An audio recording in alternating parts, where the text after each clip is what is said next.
자, 지난 시간에 이어서 우리 FAT 2급 76회 지금 실무수행 실기 파트 진행하고 있죠. 지난 시간에는 거래자료 입력 했었고요. 이번 시간에는 두 번째 부가가치세 관리 실무 파트 진행해 보도록 하겠습니다.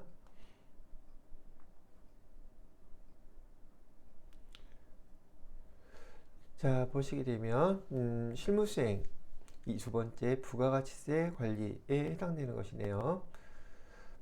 자, 문제를 읽어보면은 자, 전자세금계산서 발급하는 문제이고요. 그 유형별로 기출 TET 2급에서 우리 시험 문제에서는 여기 두 번째 부가가치세 관리의 첫 번째 문제는 거래명세서를 보고 세금계산서를 전송 발급하는 문제가 출제되고요. 두 번째 문제는 수정세금계산서 발급 문제가 나오는 게 정형화되어 있죠. 그 다음에 3번 문제는요. 아니면 써놓을까요?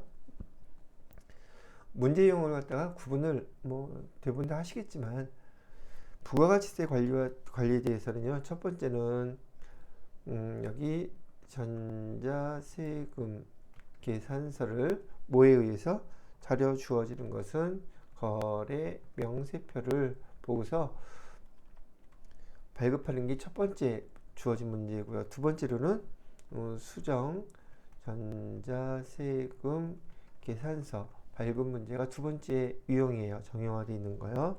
세 번째 문제는 부가가치세 부속서류 작성에 관련된 문제가 세 번째 하고 네 번째 문제 이렇게 해서 마무리가 돼요. 부가가치세 관리 파트에서죠. 여기는 실무 수행 두 번째 파트 부가가치세 관리에서 이렇게 네 가지로 시험 문제가 출제되는 유형이다. 이렇게 알고 계시면 될 것 같아요. 그럼 첫 번째 전자세금계산서 발급 문제인데 지금 여기서 주어져 있는 자료는요. 여기 거래명세서가 주어져 있어요. 날짜는 거래일자 4월 30일이라고 되어 있고요. 자, 내국 신용장에 의해 제품을 공급하고 발급한 거래명세서래요. 전자세금계산서 발급하고 대금은 전에 외상으로 했다고 나와 있죠. 요 거래를 입력하라고 얘기하는 거죠. 근데 요거 설명드리기 전에 여러분이 여기 내국 신용장이라는 말이 나왔기 때문에 요 영세율에 대해서 간단하게 정리를 먼저 해드리고 문제를 푸는 게 이해하는 데 도움이 더 되실 것 같아요. 영세율이라고 하는 것은 세율이 부가세법은 세율이 두 개예요. 10% 일반 세율이죠. 그 다음에 수출과 관련된 것들은 영세율. 그 부가가치세가 0이 돼버리죠. 세율이 0%이니까요. 여기도 표시를 해놓을게요. 여기는 부가가치세 세율을 0%로 적용하는 문제라는 얘기죠. 그럼 언제 이렇게 부가가치세가 0%로 적용이 되느냐 하는 거예요. 여기 거래가 두 가지가 있는데요. 첫 번째 거래는 지금 국내에 있는 국내 기업. 근데 이 기업이 국내 수출 기업이에요. 수출 기업. 그러면 회사에서 우리 회사라고 가정을 해볼게요. 여기다 위에 댈게요. 우리 회사에서 수출 기업으로 제품을 갖다가 납품을 하는 거야. 판매를 하는 거죠. 이렇게 여기는 국내 수출 기업, 여기는 거래 여기는 우리가 제품을 납품하는 그 상황이라고 보는 거죠. 그러면 우리가 제품을 납품한다고 했을 때 이거는 국내에서 벌어지는 거래잖아요. 그런데 이 제품이 수출될 거예요. 여기를 통해서 수출될 거기 때문에 국내에서 일단 거래되는 것이므로 제품이라고 하는 재화가 공급되면 부가세가 적용이 돼요. 그래서 부가세가 적용이 돼서 세금 계산서를 이 기업에다가 보내줘야 된단 말이죠. 근데 이 부가세는 몇 %예요? 부가세 세율은 수출할 물품이니까 0%를 이렇게 적용을 하는 거죠. 그래서 이 이름을 영세율 세금계산서라고 부르는 거예요. 영세율. 그런데 이 납품하는 기업이 국내의 수출 기업에다가 제품을 이렇게 보낼 때 부가세 이따가 여기 세금계산서 발급해 보면 세액률이 이렇게 0으로 돼 있단 말이죠. 그거를 갖다가 시도 때도 없이 아무런 근거 없이 영세율 세금계산서를 발급할 수 있느냐는 거죠. 그렇게는 안 돼요.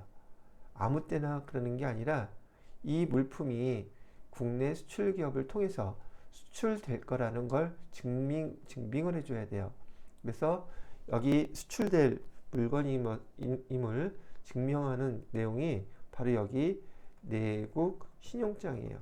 신용장이 수출할 것으로 벌써 개설이 되어 있거나 조만간 돼서 이 제품이 외국으로 수출할 거라는 게 증명이 돼야 돼요.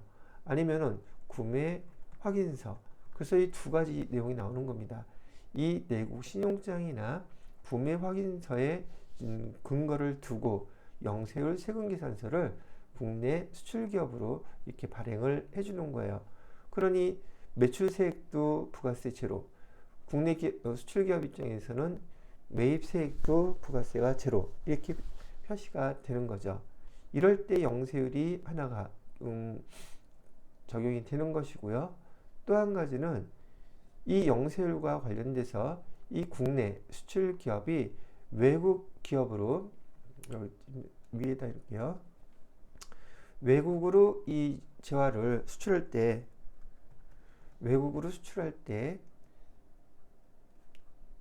이 거래에 따라서 국내 수출 기업이 외국 기업에다가 이 세금계산서를 발행할 수가 있나요? 없나요? 당연히 없죠. 세금계산서 요 내용은요, 국내에서만 통용되는 거예요. 그래서 국내 수출 기업이 외국으로 수출을 할 때는 거기에 대한 증빙서류는 수출과 관련된 증빙서류밖에 없단 말이죠. 그리고 세율은 수출 증명을 하는 그 거래 서류들과 그 다음에 수출 신고서라고 하죠. 증빙서류 그걸로 증빙을 할 수밖에 없는 거란 얘기죠. 당연히 세율은 부가세와 관련돼서는 세율이 0% 세율로서 아예 뭐가 없어요?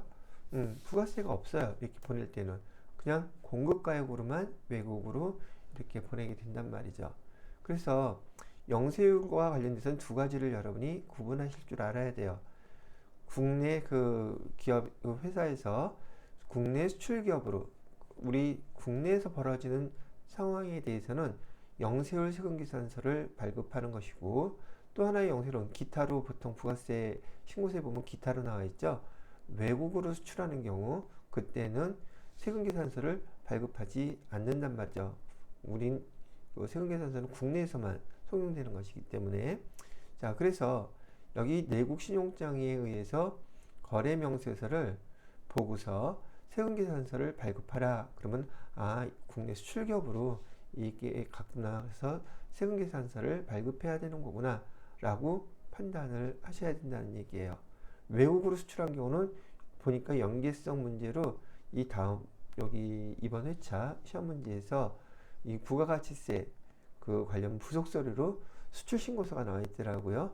그렇게 두 가지로 나뉘어진다는 걸 미리 알고 계셔야지 이 문제들을 이해하기가 그나마 쉬워지겠다는 얘기를 합니다.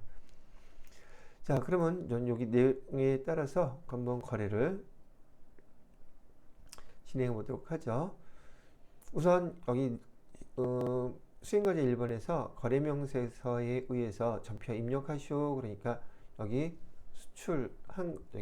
수출기업에다가 제품 납품한 거에 대해서 한번 처리를 해보도록 할게요. 일단 메인 매출 전표 입력 클릭해 주시고요. 날짜는 4월 30일 기준이네요. 4월 30일. 자, 부가세 유형은 매출이죠, 이거. 매출이고, 과세 11번은 증빙서류가 전자세금 계산서일 때, 그죠? 그다음에 여기처럼 내국신용장 또는 구매확인서에 의해서 영세율이 적용됐을 때, 그걸 우리는 영세율 세금계산서로 부른다 그랬어요. 영세율 세금계산서일 때는 여기 12번 영세라고 돼 있죠. 요거를 선택하시는 거예요.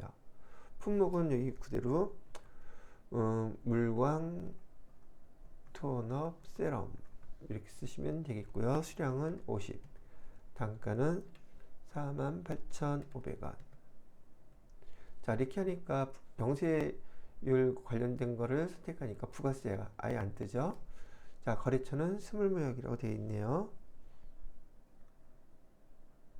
나와라. 스물무역.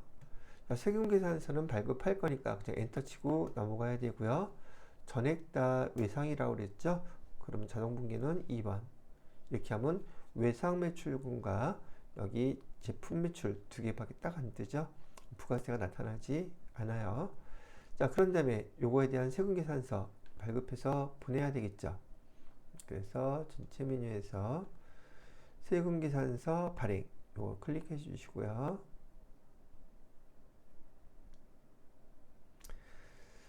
자, 날짜는 4월 30일 것만 불러올게요.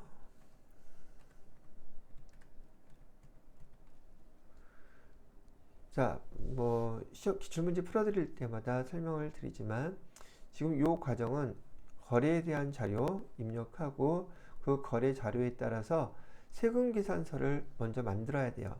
세금계산서를 발행하는 게 전자발행이라고 되어 있는 게 전자세금계산서, 이 거래에 대한 전자세금계산서를 만들라는 과정이에요.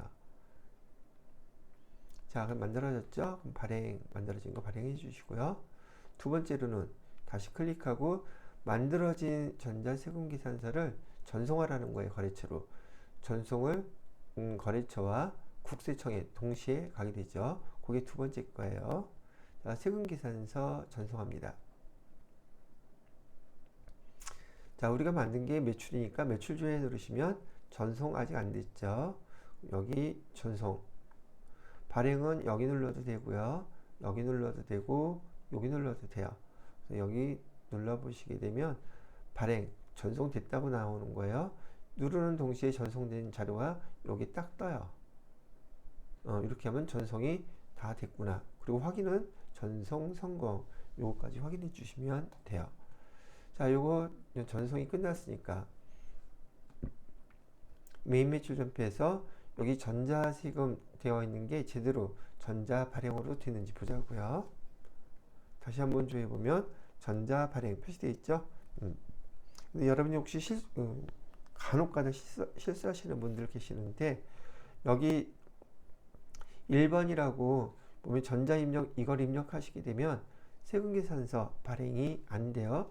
그래서 같이 연습하다가 진행하다 보면은 저 이거 안 된다고 얘기하시는 분 보면 여기다가 전자 입력 이거를 쳐놓고서는 세금계산서가 발행하려고 그러는데 안 떠요 그러시는 분들 있더라고요. 요걸 실수해서 그런 거예요. 발행해서 표시하려고 그러면 여기는 공란으로 그냥 넘어가셔야지 전자세금계산서 발행했을 때 전자 발행이라고 이렇게 뜬다는 얘기를 합니다. 간혹 실수하는 분 때문에 이거 한번 미리 얘기를 짚고 넘어가요. 자, 첫 번째 문제는 전자세금계산서 발급에 대한 거 같이 해보셨고요. 두 번째 문제는 발행된 전자세금계산서 이타 저타 한 이후로 이 세금계산서를 갖다가 수정해 줘야 되는 상황이 실무에서도 수시로 발생한단 말이죠. 그래서 여러분이 TET 2급에서는 발행했던 세금계산서에 어떠한 사유로 수정 발급해 줘야 되는 그런 문제들을 실무에서 발생하는 문제들을 문제화 시켜서 여러분들한테 제시를 하는 거예요. 연습하라고요. 자, 한번 내용을 읽어볼게요. 거래는 지금 4월 9일 날 이루어졌던 건데 자료 설명을 보니까 제품을 공급하고 발급한 전자세금계산서다. 발급했대요. 그런데 5월 2일 날 매출 제품의 일부 불량이 발견되어 공급가액의 3%를 애누리 해주기로 했다. 그러면 공급가액이 여기서는 여기 100만원, 1000만원이라고 되어 있는데 공급가액의 3%만큼을 깎아준다는 뜻이잖아요. 그거를 마이너스 한 세금계산서를 보내주면 두 개 다 합쳐져서 공급가액이 변경이 생기겠죠. 변동이 생기겠죠. 실제로 거래처에서는 그 할인된 금액만큼은 빼고 결제를 해줄 거예요. 근데 이 세금계산서는 말이죠. 세금계산서를 발급했을 때 이 세금계산서가 저기 거래처에도 가지만 국세청에도 전송이 되잖아요. 그런데 지금 이거 잘못됐다고 국세청에 가서 전송된 거 취소해달라고 그러고 새로 발급할 수가 없단 말이에요. 그래서 이 발급된 거는 기존 기본으로 하고 거기에 대해서 추가로 세금계산서를 발급해서 앞에 발행했던 세금계산서에 대해 변경사항을 해주는 거를 갖다가 수정전자세금계산서의 발급이라고 부르는 거예요. 자, 그러면 수행과제를 볼게요. 수정사유, 이 금액이 위에서 이기한 금액을 반영해서 수정사유 어떤 겁니까? 그 선택해야 되고요. 그 수정 전자세금계산서를 발급 전송하라고 되어 있어요. 그래서 여기 보시게 되면 매출 애누리에 대해서만 회계 처리하고 제품 매출 및 외상대금 음수에서 처리할 것, 이건 여러분이 뭐 봤던 것처럼 마이너스로 다 자동으로 처리하게끔 되니까 문제될 거는 없지만 중요한 게 있어요. 첫 번째 세금계산서를 발행한 날짜는 4월 9일이에요. 근데 이 금액 공급가의 변동에 대해서 그 사유가 발생한 날짜는 5월 2일이에요. 그러면 수정세금계산서는 4월 9일 날 날짜로 발급을 해야 될까? 5월 2일로 원인이 발생한 날짜로 해줘야 될까? 수정 전자세금계산서에 대해서는요. 여기 날짜 처음에 발행된 세금계산서와 수정세금계산서 발행하는 날짜가 같은 경우도 있고 다른 경우도 있어요. 그거 구분하는 거 중요하죠. 날짜가 달라지니까. 그런데 공급가액의 변동은 공급가액의 변동이 발생한 날짜로 수정세금계산서를 발급해 준다는 거, 그거를 알고 계셔야 돼요. 이 문제에서는. 자, 그러면 여기서 주어진 대로 수행과제 하나씩 해보도록 할게요.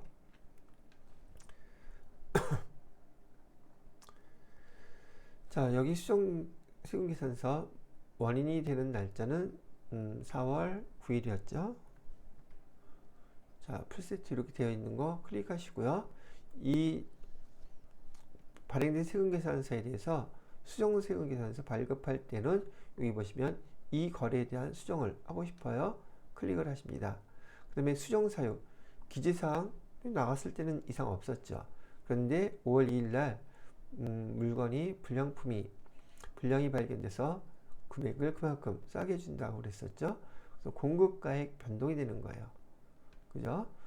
그리고 확인 눌러주시면 돼요. 자, 그럼 이거에 대해서 공급가액이 어떻게 변동돼요? 라고 물어보는 거죠. 중요한 거. 여기 세금계산서, 수정세금계산서 발급하는 날짜는 며칠이라고 했어요? 원인이 발생한 날짜 5월 2일이라고 그랬죠. 2일 해주시고요. 과세 여기다가 뭐 그대로 써도 되고요.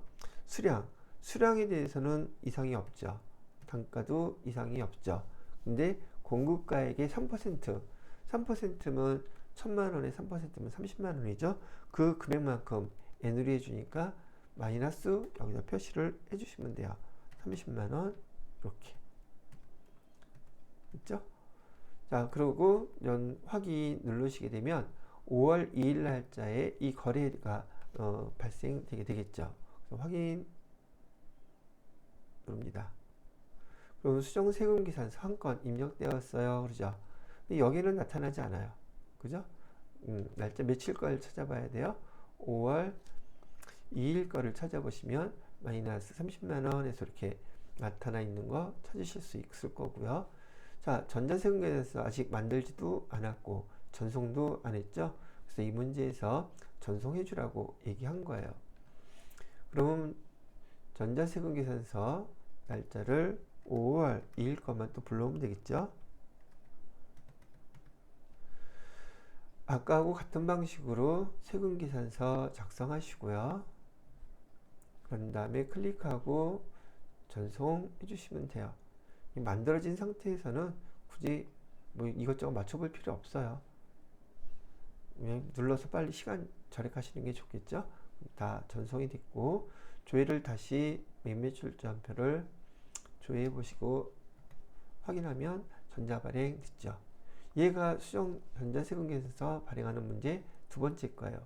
그리고 이제 여러분이 몇 번 연습하시다 보면 아시겠지만, 평가 문제에서 물어볼 때 이 수정세금계산서, 이 공급가, 여기 수정 전자세금계산서의 변경 사유가 뭐냐고 요 코드 번호 물어봐요. 이거 메모해 놓으면 쉽게 이게 다시 이렇게 찾지 않아도 금방 찾을 수 있겠죠. 조금이라도 시간을 절약하고 싶을 때 쓰는 방법이에요. 그러면 이거 굳이 열어서 5월 2일 날짜에 여기 수정 전자세금계산서 눌러가지고 찾고 그런 시간 보편적으로 보니까요. TAT 2급 문제를 푸실 때 연습이 어느 정도 되신 분들은 시간이 모자라서 문제를 못 풀었다 그러는 분들은 좀 적더라고요. 참 희한하게 시간이 딸리는 거는 1급짜리들이에요. FAT 1급이나 TAT 1급은 시간이 많이 딸리더라고요. 보편적으로 보니까 많이 딸린다고들 얘기도 하고요. 자, 그래서 두 번째 문제는 이렇게 해서 다 마무리를 했고요. 그 다음에 세 번째 문제는 아까 말씀드렸던 부가가치세와 관련된 여기 부속서류 작성 문제인데, 여기서는 수출 실적 명세서 작성하라는 문제가 나와 있네요. 자, 위에서는 내국신용장에 의한 그 영세율 세금계산서 발급하는 문제 해봤고요. 부속서류에서 해외로 수출을 했을 때 이렇게 수출 신고 필증, 이게 여러분 담당자들이 받았다면 이거에 대한 회계 처리 어떻게 하는지, 그리고 부가가치세 부속서류 작성은 어떻게 하는지, 그거를 알려주려는 목적이라는 얘기죠. 시험 문제에서는. 자, 여기서 우선 이렇게 수출 실적 명세서에서 여러분이 유심히 봐야 될 것은, 부속서류를 작성하기 위해서 우선 1번, 2번, 3번 유통금 있잖아요. 여러분이 꼭 시험 문제 필요하고 또 유심히 봐야 되는 거, 첫째 이에요. 신고번호는 수출 실적 명세서 작성할 때 요거 입력해야 되거든요. 그래서 이해를 알아야지 되고요. 그 다음에 참고로 수출했으니까요. 수출했으면 거래처가 있겠죠. 여기 제조자, 백도 산업이라고 되어 있죠. 이하고 구매자, 거래처죠. 거래처 두 개 알아야지 돼요. 보편적으로. 뭐 다른 것들은 그렇다 치고요. 그 다음에 중요한 거, 여기 금액이, 이 거래 대금에 대해서 결제 금액이라고 나와 있는 거 있죠. 이거를 알아야 돼요.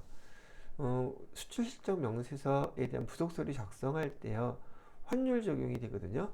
지금 여기 총 신고 가격 $10,000는 똑같은데 여기 FOB에서 1225만원 나와 있죠. 이거 쓰시면 안 된다는 거예요. 여러분들이 혹시 원화 나와 있다고 해서 원화 가격을 이런 걸 쓰시면 안 돼요. 아시겠죠? 일단 결제 금액, 얘가 중요한 거고, 그 금액은 아직 환화로는 나오지 않았지만 $10,000라는 것을 우리가 사용해야 되는 것이다. 여기 부속서류 작성할 때 필요한 자료들 제가 설명을 해드리는 거예요. 여기를 봐라라는 얘기죠. 자, 그 다음에 중요한 거는요, 여기 지금 거래 금액은 원화로 하는 게 아니에요. 해외에서 거래할 때는 기본적으로 수출이나 수입 다 기본 달러로 합니다. 특별하게 말하지 않는 경우 달러로 하게 되는데, 이 달러의 환율이 적용하는 게 문제예요. 우리나라에서는 변동환율제를 사용하고 있기 때문에 날짜 여기 보시게 되면 수출 기하일에 우리 원화 환율을 사용할 것인지, 수출 신고일에 환율을 사용할 것인지, 선적일에 환율을 사용할 것인지에 따라서 회계 담당자가 회계 처리하는 금액이 달라지겠죠. 근데 수출과 관련해서 금액은 항상 선적일이 기준이라는 거 알고 계셔야지 돼요. 어떤 걸로 한다? 수출 계약일도 아니고요, 수출 신고일도 아니에요. 뭘로 한다? 선적일. 왜 선적일을 사용하느냐 하면, 선저기를 사용하는 이유는요. 우리가 지금 부가세를 배울 때 특히 움직일 수 있는 재화인 경우에 인도 또는 움직일 수 없는 재화인 경우에 양도라는 말을 쓰는데 인도일이나 양도일의 공급가액이 결정이 되는 거예요. 인도일이나 양도일에. 근데 이 재화는 움직일 수 있는 것, 우리 제품이니까요. 움직일 수 있는 것이기 때문에 요 인도라는 용어를 쓴단 말이죠. 그러면 우리 제품이 언제 인도된 거예요? 이렇게 수출될 경우 그거는 배에다가 실었을 때가 바로 인도가 되는 거예요. 수출 물품인 경우에 인도되는 그 때는 선적됐을 때요. 배에다가 실으면 선적이라고 부르죠. 비행기에다가도 실을 수 있잖아요. 그럼 이건 기적이라고 불러요. 비행기에다가 실었을 때나 배에다가 실었을 때 선적, 기적 그 날짜에 환율을 쓴다는 거예요. 이런 날짜에 환율로 우리가 회계상 기록을 한다는 얘기예요. 왜? 그때가 인도된 날이라고 부가세법에서 얘기했기 때문에 그런 거예요. 그래서 선적일 기준의 환율을 이따가 부가가치세 부속서류 작성할 때 그 날짜의 환율을 사용할 거라는 얘기를 합니다. 자, 말은 이렇게 했으니까 한번 보죠. 또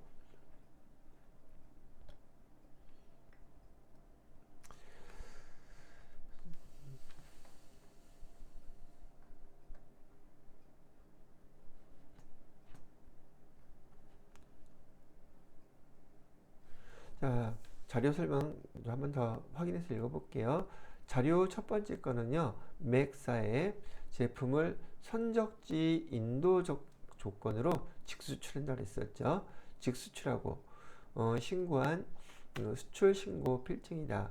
두 번째, 수출 대금은 선적일에 전액 외화라고 또 알려주고 있네요. 받아 보통 예금 외환은행 외화로 계좌에 입금하였다라고 나와 있어요.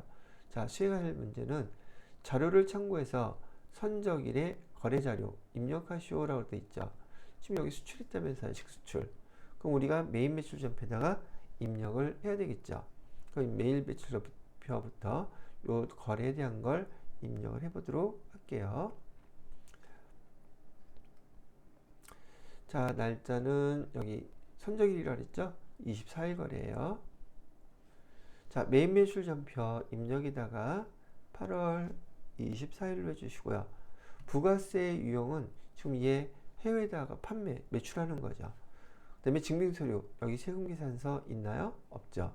영세율 세금계산서 우리가 발급해줬나요? 그것도 아니죠. 세 번째, 면세인가요? 예, 면세 아니에요. 근데 지금 얘 세율은, 여기 영세는 국내 거래일 때요. 수출 기업에다가 우리가 세금계산서를 전송할 때는 영세율 적용시켜서 이 영세인데 여기에다가도 영세라고 쓰시는 분들 꽤 많단 말이에요. 그런데 직수출일 때는 여기 16번에 보면 수출 있죠. 얘를 선택하셔야지 돼요. 영세율이긴 하지만 외국에 있는 기업일 때는 수출, 외국에다 판매할 때는 국내 수출 기업에다 판매할 때는 12번 영세 이렇게 한다고 알고 계셔야지 돼요. 자, 여기다가 우리가 파는 건 제품이라고 쓰시면 될 것 같고요. 수량, 단가 없죠. 공급가액. 보통 공급가액은 아까 $10,000라고 얘기했어요.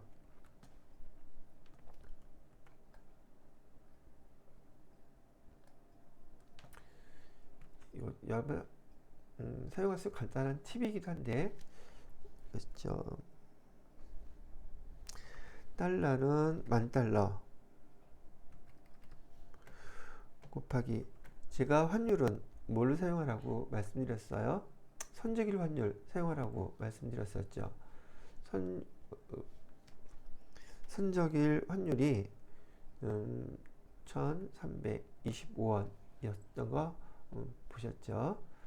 그래서 금액은 얼마가 된다? 금액은 1325만원. 원화로는 이렇게 표시가 될 거란 말이죠. 그죠? 물론 보시고서 $10,000 곱하기 모든 계산기를 누르셔도 좋고 암산으로 하셔도 좋고 다 좋은데 여기에다가 여기 아까 보시게 되면 환율 1325원 써 있잖아요. 1325원. 단가는 만불. 이렇게 하면 여기 계산되죠. 이거 하나의 뭐 그냥 팁이에요. 그래서 소수점일 때는 안 돼요. 여기 원화 환율이 소수점으로 나올 때는 이게 작동이 안 되는데, 이렇게 대부분 아니긴 하겠지만은 원화로 딱 떨어질 때 이렇게 하고서는 이 두 개 지워주는 거예요. 그럼 계산기 없이도 정확하게 이 금액을 계산을 했죠. 자, 회사는 어디라 그랬어요? 거래처에서는 매기라 그랬죠. 그 다음에 세금계산서 얘는 필요 없는 거고, 전액 다 보통예금 계좌로 받았다 그랬어요. 그죠? 여기 보시게 되면 수출대금은 선적일에 전액 외화로 받아서 보통예금 계좌 입금했다 그랬었죠. 얘는 혼합분기를 누르셔야 돼요. 제품 매출한 거에 대해서 여기 3번 차변에다가 보통예금 하시고 금액은 1325만원 이렇게 하고 엔터 치고 끝나면 안 되죠. 그럼 여러분이 틀릴 문제가 생겨요. 왜 생기냐면 여기 보통예금의 통장 얘가 그냥 엔터 치게 되면 우리 거래처 여기 거래처 그대로 반영한단 말이죠. 뭘로 바꿔줘야 돼요? 외환은행으로 반드시 바꿔주셔야 돼요. 이렇게 외환은행. 여러분이 이제 평가 문제에서 물어볼 때 외환은행의 계좌 잔액을 물어봐요. 그럼 이게 반영이 돼 있지 않으면 당연히 보통예금에 대한 외화 뭐죠? 은행 잔액이 틀려지겠죠. 거래처 은행을 정확히 입력을 해주셔야 돼요. 엔터 치고 그냥 넘어가는 경우 흔히 많이 실수로 넘어가는 분들이 있으니까 참고로 실수하지 않도록 주의를 하시면 되겠습니다. 자, 여기 이제 수행 과제에서 자료를 참고해서 선적일 거래자료 입력하라 해서 이렇게 입력이 끝났고요. 두 번째 수행 과제는 이익이 부가가치세 예정 부가가치세 신고 기간에 수출 실적 명세서 작성하고 부가가치세 예정 신고서에 반영하시라고 나와 있죠. 부속 서류 작성은 첫 번째가 거래 입력. 이것도 참고로 그 순서를 기억하고 계세요. 절차를 갖다가 알고 있으면 바로바로 다음 거 생각하시기가 편할 테니까요. 부속 서류 작성 첫 번째 절차는 여기 나오는 문제도 앞으로 다 똑같단 말이죠. 정형화되어 있으니까 거래 자료 입력이고요. 두 번째 단계가 부속 서류 작성이에요. 세 번째 단계는 그 부속 서류가 작성된 그 내용들이 부가가치세 신고서 반영 이렇게 순서대로 절차로 물어보고 있어요. 보편적으로 말이죠. 부속 서류를 작성하게 되면 부가가치세 신고서 조회할 때 자동으로 다 반영되기 때문에 여러분이 그냥 확인만 해주시면 되는 경우가 대부분이에요. 자, 일단 거래 자료는 입력이 됐고, 두 번째 부속 서류 수출 실적 명세서 작성하라고 했으니까 수출 실적 명세서 보도록 하죠. 수출 실적 명세서 여기 있죠? 수출 실적 명세서 클릭하시고요. 부가세 예정이라고 했으니까 7월부터 2기 여기 2기 예정이라고 그랬죠? 7월부터 9월 선택하시고요. 여기 수출 신고번호 나와 있죠? 수출 신고번호는 뭘 보고 입력해라 그랬어요? 아까 여기 보시면 수출 신고번호 여기 나와 있는 거 보이시죠? 요거 입력하시면 돼요. 클릭하시고요. 11863 그 다음에 19 120643 하고 X 이거 X 엔터 땡 치면 이렇게 나오죠. 이 자릿수 어기면 요거 안 나타나요. 그럼 뭔가 잘못 입력하신 거라고 여러분이 판단하실 수 있는 거고요. 그 다음에 선적일자 또는 기적일자라고 나와 있죠. 선적일자는 8월 24일이었었어요. 2024년 8월 24일. 통화코드는 달러 이고 USD라고 입력하면은 되고요. 여러분이 F2키 누르고 이렇게 조회하셔도 돼요. 근데 여기 USD라고 주어졌으니까 그렇게 입력하셔도 되고요. 환율은 얼마였었어요? 아까 여기 환율은 1325원이죠. 그러면 여기서 1325원. 그 다음에 외화는 $10,000였었죠. 원화 1325원 반영된 1325만원 나왔죠. 수출 실적 명세에서는 이렇게만 작성하면 부가가치세 부속서류 작성이 끝난 거예요. 혹시 위쪽에 저장이라는 거 있으면 눌러주시고, 지금 없죠 이거는. 자, 이렇게 입력하고 엔터 누르신 다음에 여기 문제에서 부가가치세 그 예정 신고서에 반영하라 그랬잖아요. 여기 눌러서 부가가치세 신고서 있죠? 부가가치세 신고서 누르시고요. 7월 1일부터 9월 30일까지 조회를 해보시게 되면 얘는 영세율 중에서 해외로 수출된 것이기 때문에 여기 영세율 관련돼서 수출된 거는 여기, 즉 여러분이 여기 부가세 코드 번호 있죠. 부가세 유형 코드 번호 16번 수출을 누르게 되면 그 금액이 여기 지금 보시는 것처럼 집계가 되는 거예요. 그리고 여기 위에 세금계산서 발급분이라고 되어 있는 거 있죠. 이 세금계산서 발급분은 내국 신용장에 의해서 앞에 문제에서 입력했던 거, 여러분이 부가세 유형 코드 12번 영세를 누르게 되면 그거는 여기에 발급이 되는 거예요. 그래서 영세에 두 가지 있다는 거 내용을 정확히 구분하실 수 있으셔야 되는 거라는 걸 조금 전에 문제 풀기 전에 해서 설명을 먼저 해드린 거랍니다. 자, 이렇게 확인됐으면 반영된 것도 확인했죠. 그러면 여기 부가가치세 부속서류와 관련된 문제는 다 마무리가 된 거예요. 자, 이번에 네 번째 또 부가가치세 부속서류 작성 TET 2급에서 부가가치세 부속서류 작성 문제는 이렇게 두 문제씩이 출제가 됩니다. 이번에는 대손세 공제신고서 작성에 대한 부속서류인데요. 자, 내용을 한번 보죠. 자, 과세 매출분에 대해서 전자세금계산서 발급을 한 거예요. 언제냐 봤더니 2023년 3월 10일 날 이렇게 거래가 이루어졌어요. 어디하고요? 지웅전자하고요. 자, 그런데 지금 2024년 10월 24일 날 지웅전자에서 330만원 이 돈을 보내줬네요. 그죠? 이게 무슨 말을 하려고 이런 문제를 냈을까? 자료 설명을 한번 보도록 할게요.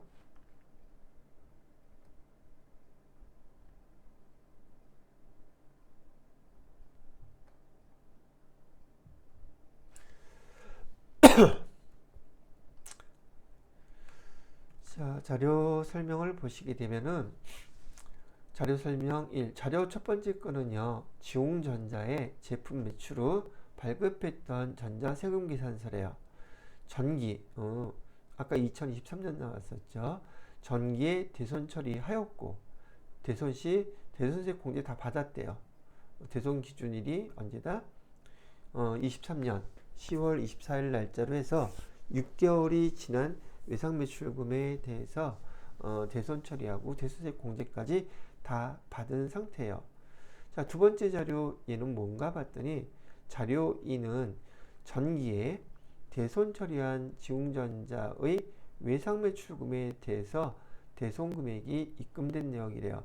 대손 처리를 했는데 지금 대손 금액이 그 다음에 이렇게 지금 입금이 된 거예요. 오케이? 자, 그럼 여기서 여러분이 먼저 제가 설명해 드리기 전에 알고 넘어가야 될 사항은 뭐냐면 2023년 10월 24일 1기, 2기 확정신고 때 작년이죠. 그때 여기다 2023년 12월 31일 확정신고부로 여기 대손세 공제를 받았다고 얘기하는 것은, 예를 들어서 차변에 대손 충당금이 있어서 이 외상매출금을 못 받게 되는 거니까요. 300만 원 얘를 갖다가 지금 우리가 그 대손 충당금 중에서 뭐 200만 원은 대손 충당금으로 처리를 했다고 칩시다. 그다음에 모자라는 돈은 대손 상각비 해갖고서는 100만 원. 그다음에 여기다가 부가세 예수금 쓰는 거예요. 부가세 예수금 얼마 우리가 못 냈다고 했어요. 30만 원이라고 했었죠. 이렇게 하면 330만 원을 돈 못 받게 된 거, 거래처에 등등한 사유로 인해서 못 받게 된 그 내용들 대변에다 뭐라고 써줘야 돼요? 외상매출금 못 받게 됐다면서요. 외상매출금 거래처는 어디였었어요? 지웅전자. 이렇게 해서 거래처에 대한 대손 충당금을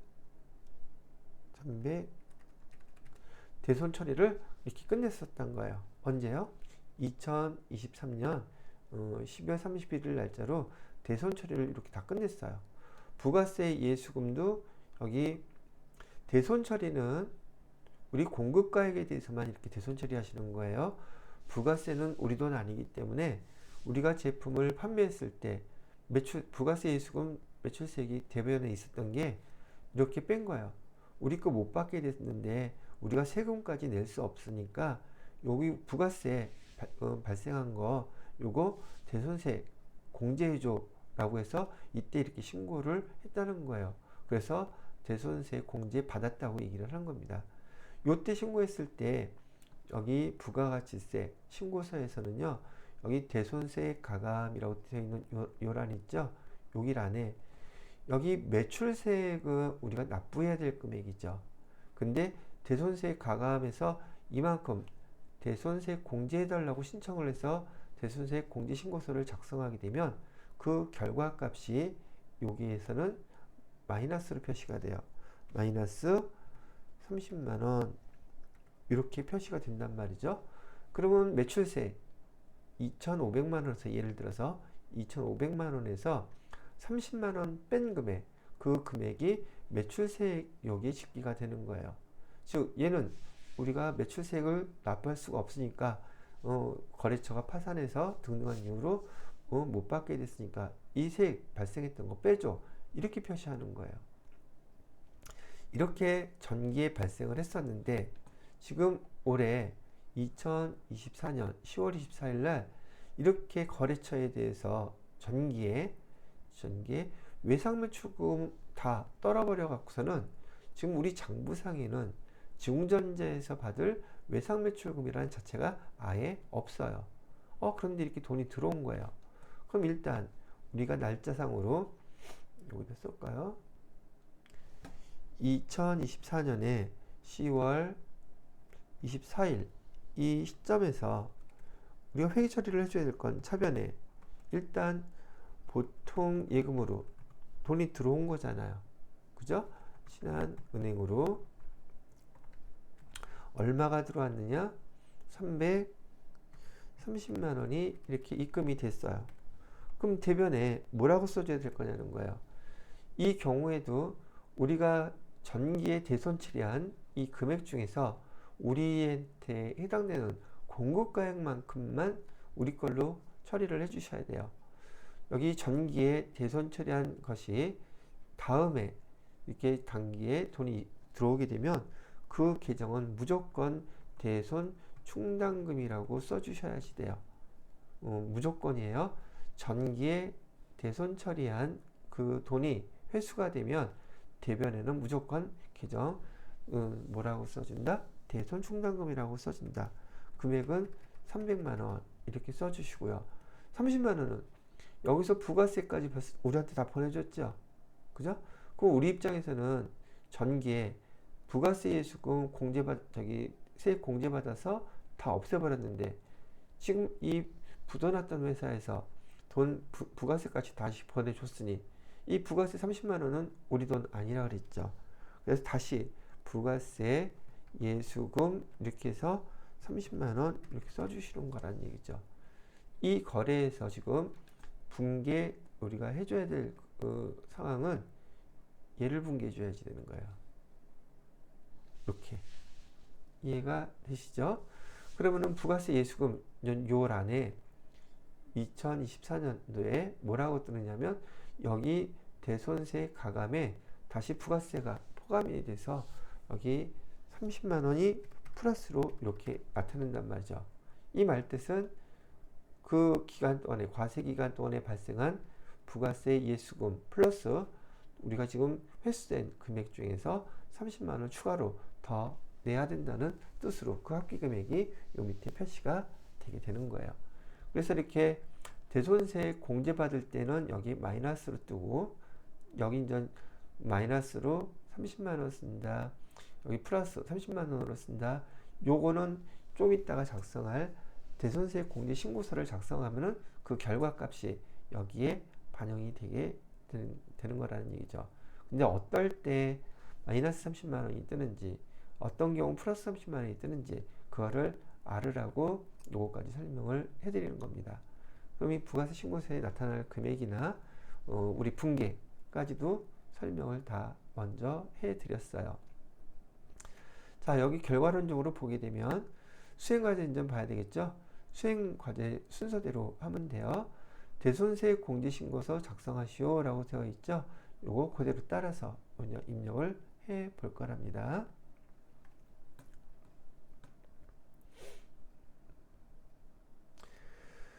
대손세 공제신고서 작성을 하고 했으니까 보편적으로요. 여러분 여기 부가세 부속서류 작성할 때 여기 수행과제 있죠. 순서대로 하나씩 하는 게 좋아요. 그래야지 헷갈리지 않을 테니까. 자, 지금 여기 대손세 공제신고서 부속서류를 보면 앞에는 대손 발생이라고 되어 있고 여기 옆에는 대손 변제라고 되어 있거든요. 우선 이것 때문에도 언제 대손 변제 이걸 작성하나요? 이렇게 물어보시는 분들이 있어요. 또는 지금 이 문제처럼 대손세 공제 받았는데 이렇게 돈이 입금되는 경우 변제했다 그러니까 여기 대손 변제 여기 들어가서 이 부속서류 작성하시는 분 가끔 있으시더라고요. 이걸 신고서 언제 사용하는지 정확히 이해가 안 돼서 그런 실수가 나오는데요. 대손 발생은 우리 지금 회사 입장이에요. 우리 회사에서 발생한 거래를 입력하는 거예요. 얘가 이렇게 대손세 공제를 받으려고 하거나 대손세 공제 받은 그 돈이 거래처의 돈이 회수가 됐을 때나 무조건 대손 발생 이 화면에서 입력을 하시는 거예요. 그러면 대손 변제는 누가 작성하는 거예요? 어떤 경우에 이거는 그 회사가 파산한 회사 있죠. 즉 우리한테 채무가 있었던 회사에서 우리가 이때 파산을 했어서 돈을 못 보내줬었는데 내가 그 돈을 갖다가 거래처한테 우리 회사가 되겠죠. 돈을 보냈다. 그래서 이거는 매입자가 매입 채무자라고 해야 되겠네요. 매입자 또는 채무자가 작성하는 파트예요. 그럼 이거는 여기는 그렇게 따진다면 채권자가 작성하는 시트라고 보시면 돼요. 그래서 이건 채무자 입장에서 작성하는 거고 돈 보내줬다고 이거는 채권자 입장에서 돈 못 받게 됐다가 받았다 그래도 여기다가 작성하시는 거지 대손 변제에다가 작성하는 게 아니라는 경우예요. 그리고 우리 시험 문제는 실무적으로 많이 자주 발생하는 것들을 주로 실기 시험 문제로 내는데 제 경험에 건 30년 동안 여기 거래처에서 파산했는데 이렇게 돈을 실제로 주는 경우 거의 못 봤습니다. 그래서 이 대손 변제는 거의 발생하지 않는 경우가 많다. 저는 그렇게 생각이 들어요. 실무적으로. 그래서 시험 문제의 대부분은 대손 발생에서 이렇게 내게 된다는 얘기죠. 자, 뭐 그런 설명 그렇다 보시면 되겠고요.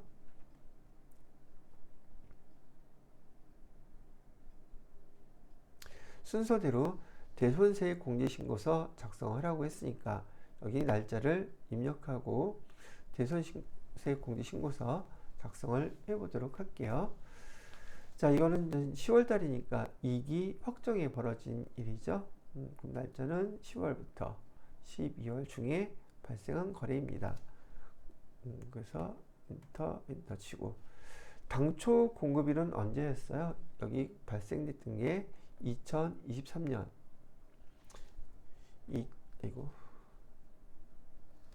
2023년 10월 24일 날 발생한 거죠. 대손 사유는 뭐였었어요? 대손 사유 지금 얘는 대손 처리했던 건데 그거에 대해서 지금 얘가 대금을 회수했죠. 그래서 여기 대손 사유는 8번 기타 입력 친절하게 다 가르쳐 주잖아. 이렇게 하라고. 그 다음에 뭐라고 입력하래요? 대손금 회수라고 써달래요. 대손금 회수라고 써주시고요. 대손 기준일, 대손 기준일은 또 며칠로 날로 쓰면 돼요. 똑같은 날짜 써주시면 되겠죠. 이거 틀렸다. 당초 공급일이 며칠이었어? 이 세금계산서 당초 공급일은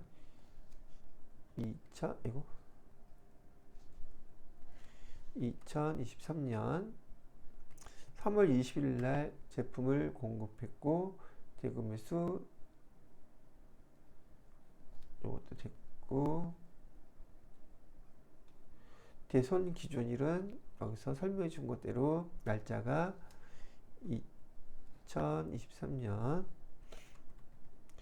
10월 24일로 됐고요.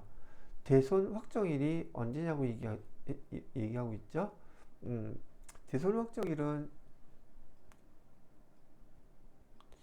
아까 앞에서 얘기했던 날짜가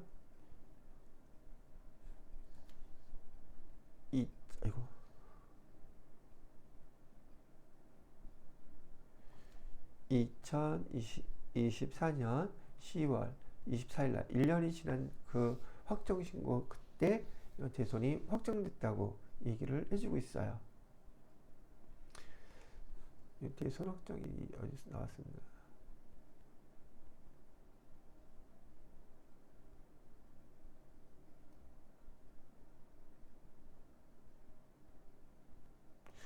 대손 확정일 기준은 여기 대손세 공제 받았다 그랬죠? 이거 신고한 날이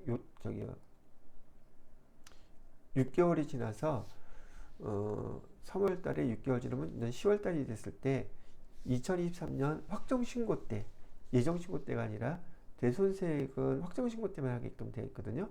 그래서 대손 확정일이 2기 확정날 됐다는 얘기고요. 그 다음에 대손 금액이라고 되어 있는데 이것도 좀 잘 틀리더라고요. 대손 금액은 공급가의 세액 합친 금액을 뜻합니다. 대손 금액은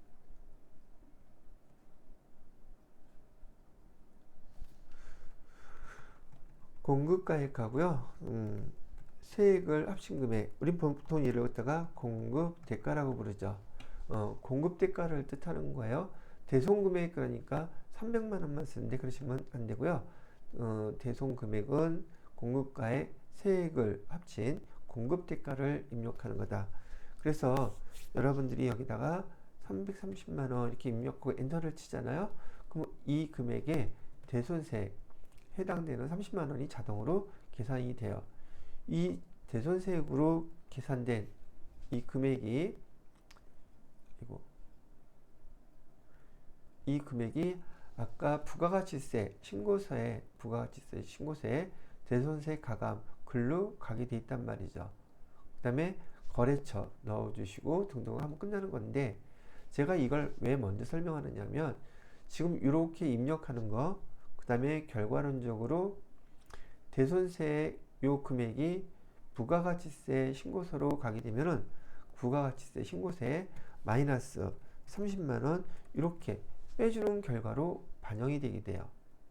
이거는 그러면 뭘 제가 입력한 거냐면은 사실은 여기 금액 플러스로 입력한 이유가 처음에 대손 발생했을 때 대손세 공제 받았다고 하는 요거 입력할 때 모양을 입력을 먼저 한 거예요.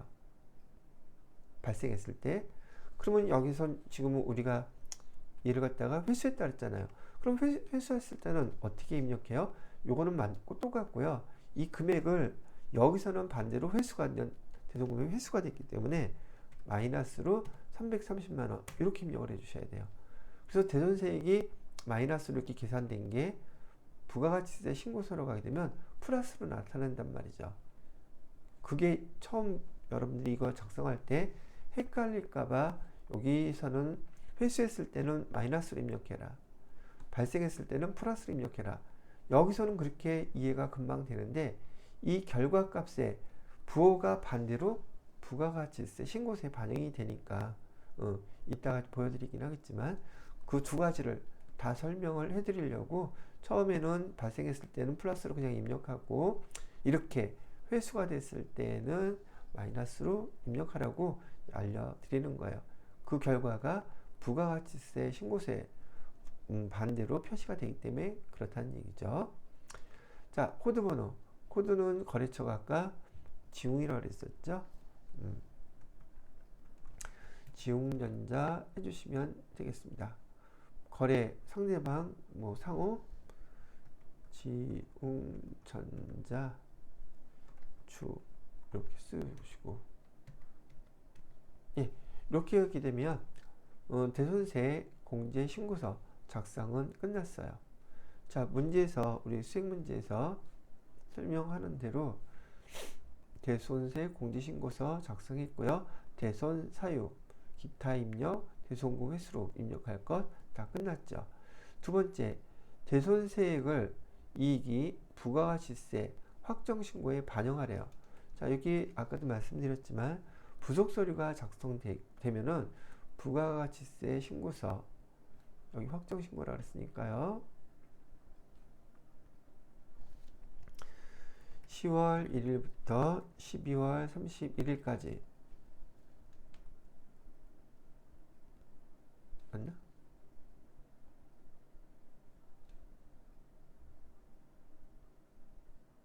맞죠?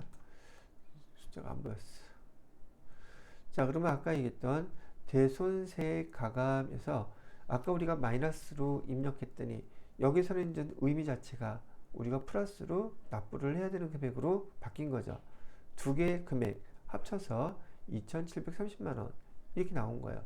그럼 제가 요거와 관련돼서 여기 클릭을 해보시면 역추적 그 다음에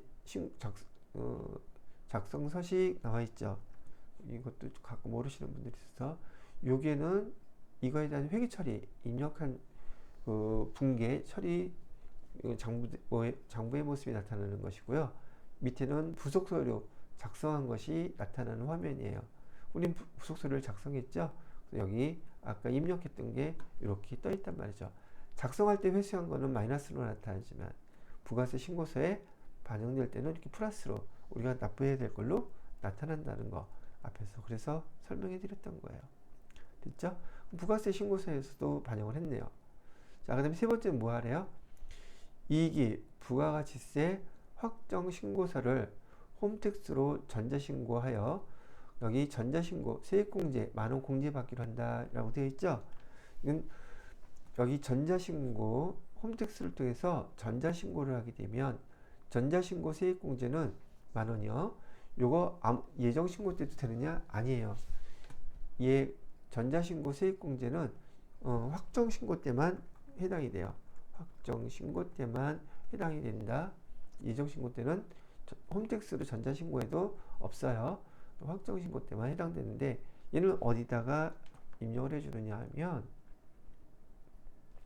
여기 보시면 경감공제세액이라고 되어 있고 18번에 그 밖에 경감공제세액이라는 란이 있죠. 여기서 여기를 더블 클릭하세요. 그러면 여기에 전자신고 또는 전자고지 요 칸 있죠. 여기다가 세액공제 만원 이렇게 입력하시면 돼요. 그리고 얘를 띵 나가게 되면 여기 지금 10,000원 반영되어 있죠. 이게 지금 세 번째 수행과제에서 해달라고 얘기를 한 거예요. 되셨죠? 여기 세 번째 문제였고, 그 다음에 네 번째 수행과제는 대손금 회수일 10월 24일 대손에 대한 회계 처리 입력해달라 그랬죠? 그건 아까 제가 미리 써드렸던 거 그대로 한번 입력을 해보도록 할게요. 여기 일반전표 입력으로 가셔서요. 날짜는 10월 24일로 해주시고요. 차변에 지금 일단 돈은 들어왔죠. 보통예금으로 여기 은행은 신한은행이라고 얘기했고요. 금액은 330만원. 대변에다가는 우리 공급가액에 대한 건 무조건 다 못 써주라 그랬어요. 대손 충당금 쓰라 그랬죠. 대손 충당금 무출채권이었으니까 109번 해주시고, 여기 300만원 다 대손 충당금 처리해 주세요. 나머지 얘는 부가세 예수금이죠. 납부해야 되는 거 부가세 예수금 그리고 30만원 이렇게 입력을 해주시면 되는 분계였었어요.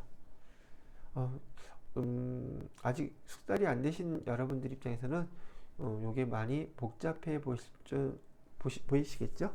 복잡해 보여도 내용은 사실상 크게 대손 공제 신고할 때 하고 회수할 때 두 가지 경우밖에 없어요. 거의 여러분들 시험 문제 중에서 해주는 문제는 대손 충당금 처리하는 거하고 요것만 한번 잘 연습해 두시면 되겠고, 다른 회차 기출문제에서 대손세 공제 신고서 발생했을 때 하는 거 그거하고 두 가지만 연습하시면, 여기 대손세 공제 신고서에서는 여러분이 난이도가 그렇게 높은 항목이 아니기 때문에 두 가지만 연습하시면 충분히 커버가 가능할 거라고 봅니다. 자, 됐고요. 자, 그러면 여기에 해당되는 부가세와 관련된 거 우리가 입력했던 거 있죠? 여기에 대한 문제를 같이 한번 풀어보도록 할게요. 11번 문제네요. 11번 문제는 백도 산업의 환경 설정 정보라고 나와 있죠? 환경 설정 정보 보고서 비교해서 올바르지 않은 거 찾아보라고 하는 문제네요. 찾아보면 되겠죠. 그죠? 자, 그래서 환경 설정, 여기 있죠? 메뉴에 환경 설정 클릭해서 다른 메뉴 이거 다드래요. 그래서 그냥 봐도 되긴 하는데,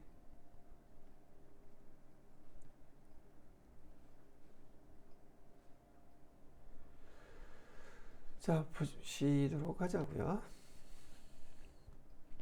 1번 계정 과목 코드 체계는 세목 미사용 세 자리이다. 여기 화면 하나씩 보면서 할게요. 세목 사용 그죠? 세목 미사용 세 자리 요거 지금 설명한 거예요. 그죠? 맞네요. 그대로 다 돼 있으니까. 두 번째 소수점 관리. 소수점 관리는 수량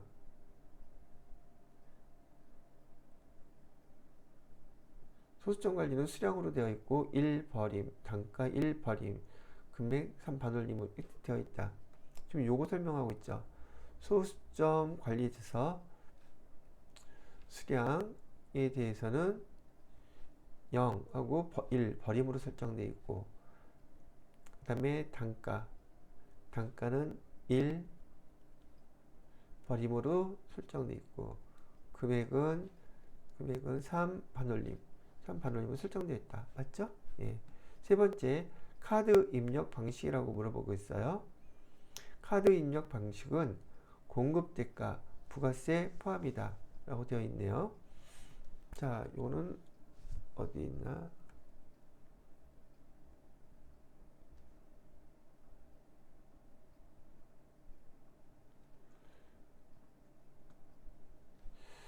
카드 입력 방식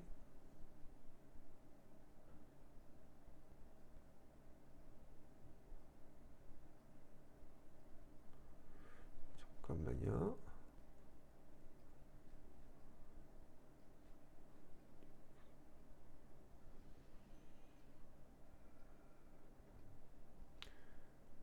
카드 입력 방식, 공급 대가.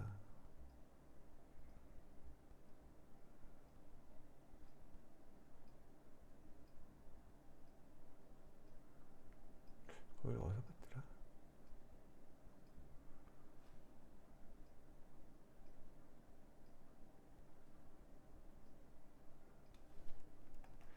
안 지우려고 그랬더니 다음 페이지라서. 여기 보시게 되면 카드 입력 방식이라고 보이시나요? 예, 카드 입력 방식은 공급 대가, 부가세 포함. 이거 뭐 말하는 거냐면 여러분이 카과라든지 현과라든지 건벨이라든지 얘네들 금액 입력할 때 공급가액 안에다가 공급대가 입력하고 엔터 띵 치면 공급가액하고 세액 나눠지죠. 그 나눠지는 그 기능을 여기서 설정하는 거예요. 그래서 카드 입력 방식에 이렇게 공급대가 부가세 포함해서 눌러놓게 되면 첫 번째 공급대가 입력하면 자동으로 그 공급대가가 공급가액과 세액으로 나뉘어서 표시되는 거, 그거 보여주는 거였었어요. 자, 그거 설명한 거라고 얘기해 드리고, 네 번째, 그럼 이것도 맞는 거죠. 1번, 2번, 3번 다 맞아요. 4번, 메인 매입매출 전표 입력 시 거래 유형이 카드 거래인 경우 엔터키를 통해 카드 거래처를 자동 복사해서 입력할 수 있다 라고 되어 있죠. 매입매출 전표 입력 시 거래 유형이 카드인 경우 엔터키를 통해서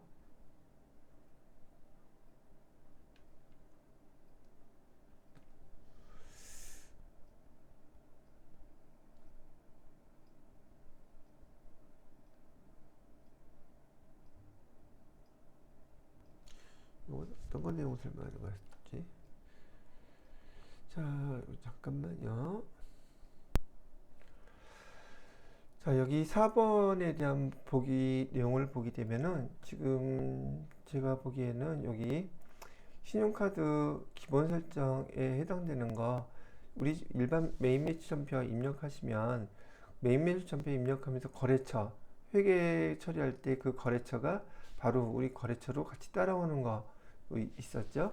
그거 얘기인데 거기는 그렇게 따라오지만은 이 신용카드인 경우에는 이렇게 거래처를 입력할 때 카과 입력하면 신용카드 팝업 창이 그냥 뜨죠.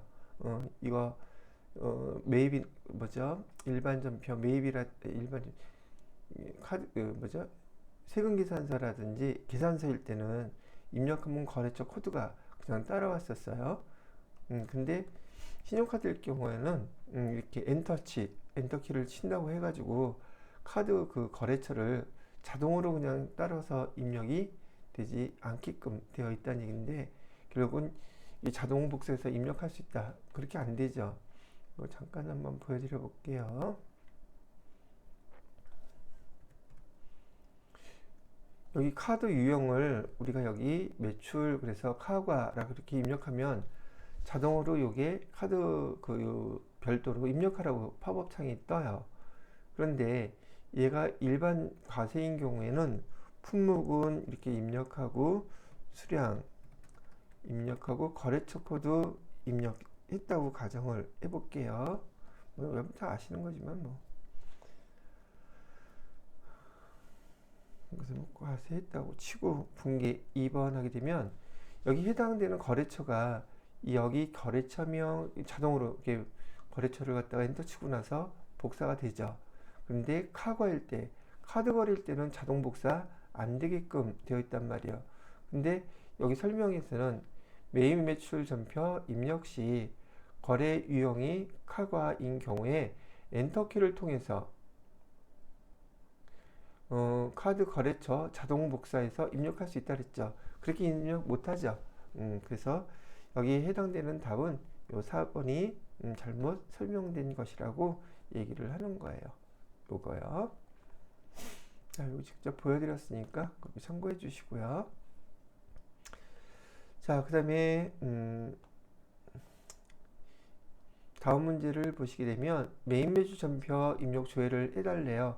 5월 2일자 수정세금계산서의 수정 입력 사유, 수정 입력 사유 코드번호 입력하라는데 이거 아까 문제 설명하면서 얘기했던 것처럼 2번이었었죠. 공급가액 변동. 그래도 또 혹시 모르니까 여러분들은 이 문제를 찾을 때는 메인 매출 전표 입력 조회하시고요. 5월 2일 이렇게 수정세금계산서 눌러보시면 공급 수정 입력 사유 2번 공급가액 변동 요 나와 있죠? 요거 물어본 거예요. 그래서 여기 2번이라고 얘기를 해주시면 되겠습니다. 그 다음에는 전자세금계산서 발행 및 내역 관리 조회를 해달래요. 그죠? 여기 또 여기 전자세금계산서 발행 내역 관리 이렇게 클릭을 해주시고요. 그 다음에 4월 한 달간이라 그랬죠? 그럼 4월 한 달간이면 4월 1일부터 4월 30일까지 전체를 조회를 해보니까 여기 세금 발행된 세금계산서의 공급가액 물어보고 있네요. 그죠? 공급가액은 여기 합계금액 요거죠.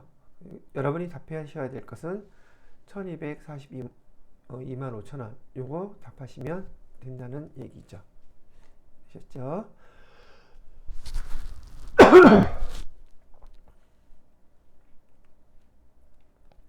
자, 그 다음에 세금계산서 합계표 조회 세금계산서 합계표 조회 하셨어요.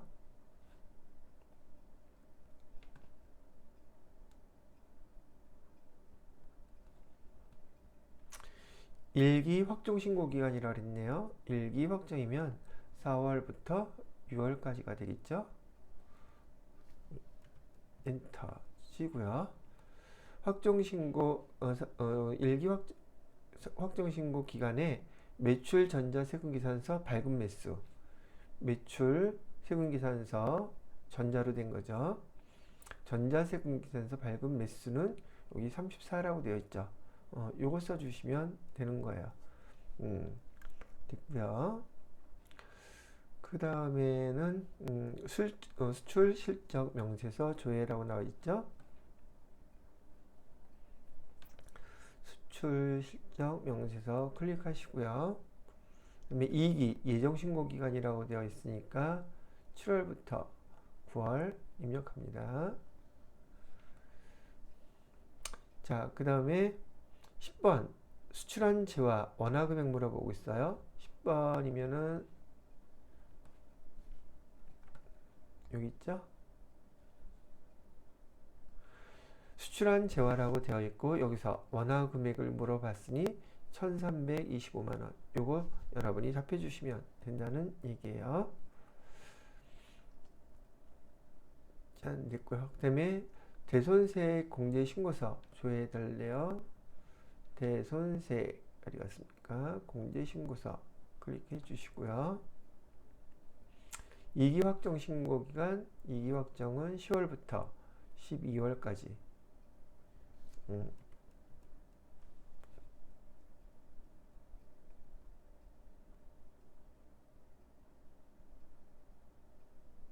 아, 이거 해놨던 거 했네요. 제가 잘못 이해했어야, 저장된 데이터를 사용했어야 되는데 지금 그거를 그냥 넘어가 버렸네요. 뭐 괜찮아요. 다시 입력하면 되죠. 뭐 2023년 3월 30일이었었고요. 기타 입력 눌러서 아까 대손금 회수라고 했었죠. 대선 기준일은 2023년 1기, 2기 확정되었었으니까 10월 24일이었을 거고요. 대손 기준일에서 확정되는 거는 2014년 그 다음 1년 지난 다음이었으니까 10월 24일. 대손 금액은 330만원. 코드 거래처는 지웅전자였었죠. 지웅전자 이렇게 써주시면 되겠네요. 이렇게 돼 있었어요 아까, 그죠? 자, 이렇게 돼 있는 상태에서 질문은 당초 공급일 제품을 처음 공급한 날짜가 2023년 3월 30일이었어요. 요거 물어봤었죠? 맞아요. 두 번째, 대송 기준일은 그 해에 10월 24일이 6개월이 초과했기 때문에 대손이 그때 기준일이 됐던 거예요. 그래서 대손 기준일은 10월 24일이라고 되어 있는 거고, 대손 금액으로 입력한 금액은 330만 원이라고 여기 나와 있죠.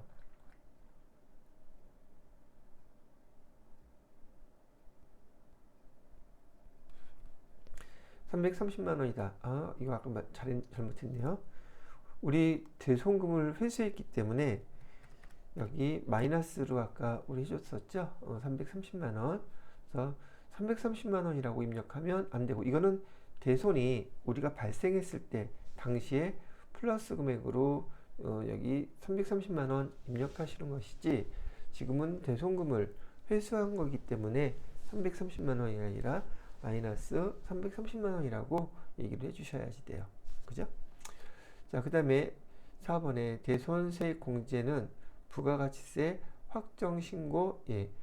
대손세액 공제는 확정신고 때에만 가능합니다. 1기 확정이나 2기 확정. 그래서 이거는 2기 확정 때 이렇게 신고를 해 준 거랍니다. 그래서 올바르지 않은 것은 3번이 되는 것이고요. 됐죠? 그 다음에 부가가치세 신고서 조회 해달래요. 부가가치세 신고서 주의하시고요. 2기 예정 7월 1일부터 9월 30일까지.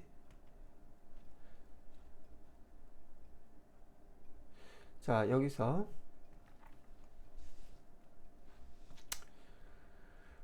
부가가치세 과세표준 금액이 얼마냐고 물어보고 있어요. 이 과세표준이란 말은요, 용어부터 알고 나서 정리해드리면, 과세표준이라는 말은 일단은 매출 공급가액이란 말이에요. 이유는 과세표준이라는 용어가 이 세는 부가가치세를 의미합니다. 그럼 과세 그러면 부가가치세를 부과하는 표준 금액이 뭐예요? 지금 그걸 적어놓은 거예요. 그럼 우리가 부가가치세 확정을 하기 위해서는 매출 공급가액에다가 여기에 10% 이렇게 해서 매출 세액을 계산하잖아요. 그래서 과세표준이란 말은 부가가치세법에서는 바로 매출 공급가액을 의미하는 겁니다. 얘가 과세표준이에요. 매입에는 과세표준이란 말 없죠. 근데 매출에는 과세표준 및 이렇게 나와 있잖아요. 과세표준 및 매출세. 그래서 여기서 얘기하는 과세표준 금액은 여기 매출의 공급가액의 과세표준 공급금액 얘를 의미하는 것이란 얘기죠. 이해가 되셨나요? 그래서 금액이 얼마냐고 물어봤어요. 그럼 그거의 공급가액 합계액은 268250 나오죠. 그래서 268250 여기 4번이 답이 되는 거예요. 이 용어 때문에 이 용어 과세표준이 무슨 말인지 몰라서 어떤 것을 찾아야 되는지 헷갈릴까봐 이런 문제를 낸 건데, 용어의 뜻만 잘 이해하시면 별거는 아니겠죠? 자, 그 다음에 18번의 문제는 부가가치세 신고서에서요, 2기 예정, 여기 똑같이 돼 있네요. 신고기간에 부가가치세 신고 시 작성되는 첨부 서류에 해당되지 않는 거 찾아보래요. 자, 일단 정식적으로 찾는 거는요, 여러분이 부가가치세 신고서에 여기 입력되어 있는 금액들을 보고 얘를 판단할 수 있는지 없는지 그것을 평가하는 문제예요. 우선 제가 하는 거 보여드릴게요. 계산서 합계표라고 되어 있는데, 부가가치세 신고서에 계산서라고 하는 항목에 숫자가 있으면 걔는 당연히 해당되는 명세서 계산서 합계표 첨부 서류가 작성이 되어 있다는 뜻이란 말이죠. 그럼 부가가치세 신고서에 여기 계산서와 관련된 자료가 어디에 있나? 여기 계산서는요, 면세 품목에 대한 거는 위에 보시면 과표라고 되어 있죠. 과표를 클릭해 보세요. 과표를 클릭해 보시게 되면 요 맨 밑에 계산서 발급이나 수취, 면세 관련된 항목들이 나타나요. 그래서 여기에 보시게 되면 계산서 발급 금액 9천만 원 나와 있죠. 그럼 이거에 대한 명세서가 당연히 있어야 된다는 얘기예요. 그래서 계산서 합계표 당연히 있겠구나 이렇게 생각을 하시면 돼요.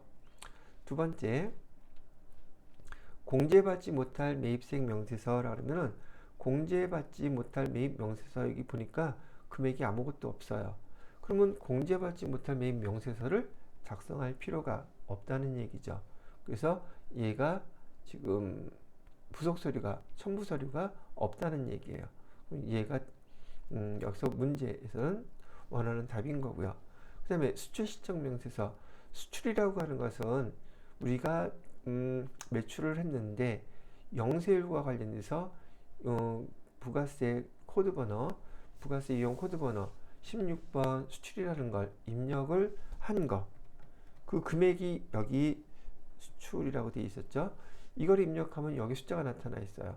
여기 금액이 있다는 것은 얘를 갖다가 상세하게 어떤 내용으로 이 됐다는 그 명세서가 첨부 서류가 작성이 돼야 된단 말이죠. 그럼 당연히 있는 거겠죠. 그래서 얘도 첨부 서류가 있는 거예요. 그 다음에 여기 건물 등 감가상각 자산 취득 명세서라고 되어 있죠. 이거는 우리가 매입한 것 중에서 고정자산과 관련된 매입이 있었다면, 즉 어디에 해당되는 거냐면 매입세액 중에서 세금계산서 우리가 매입한 거, 고정자산 매입 여기에 숫자가 있으면은 요 금액들을 입증할 수 있는 첨부서류를 작성해야지 돼요. 그럼 그게 뭐라고 그러냐? 건물 등 감가상각자산 취득 명세서라고 부른단 말이죠. 부가가치세 신고서에서 관련된 첨부서류들은 해당 칸에 금액이 있으면 걔는 작성이 되어야 되는 거예요. 자동으로라도. 그래서 여기 첨부서류에 해당되지 않는 것 뭐가 있습니까? 물어봤을 때는 여기 공제받지 못할 매입세액 명세서 요거를 선택할 수 있다는 얘기죠. 근데 혹시 이 부가가치세 신고서 보고 그런 걸 연결시키는 게 좀 어렵다고 생각하시는 분들도 있을 수 있죠. 그래서 자, 이걸 클릭해 보시게 되면 여기는 첨부서류 이렇게 나타나죠. 그 다음에 아까 여기 고정자산 맵도 클릭하면 금액 나타나죠. 그 다음에 계산서는 아까 여기 과표에서 여기 계산서 보셨죠. 근데 공제 받지 못할 매입 명세서 클릭하면 여기 아무것도 안 나오잖아요. 관련된 명세서가 없다는 거죠. 첨부서류는 여기 나타나는 게 첨부서류예요. 참고로 알고 계시면 좋을 것 같아요. 근데 이렇게 찾는 걸 모르겠다, 시간은 좀 남았다, 그랬을 때는요, 여기 보시면 여기 해당되는 것들 있죠. 이거 다 눌러보세요. 이기 예정 날짜 넣으면서 잔액이 있으면 당연히 명세서가 있는 거고 전혀 없으면은 없는 거겠죠. 그런데 여기서 찾으면은 시간이 좀 많이 소요돼요. 그래도 맞추고 싶다라고 생각하시는 분은 여기 하나씩 해당되는 거 첨부서류들을 눌러서 조회해 보시면 되겠습니다. 부가가치세를 내가 볼 자신이 없다 얘기하면 그렇게 하시라는 얘기예요. 자, 그 다음에 부가가치세 신고서에서 2기 확정신고기간을 물어보고 있어요. 10월부터 12월까지죠.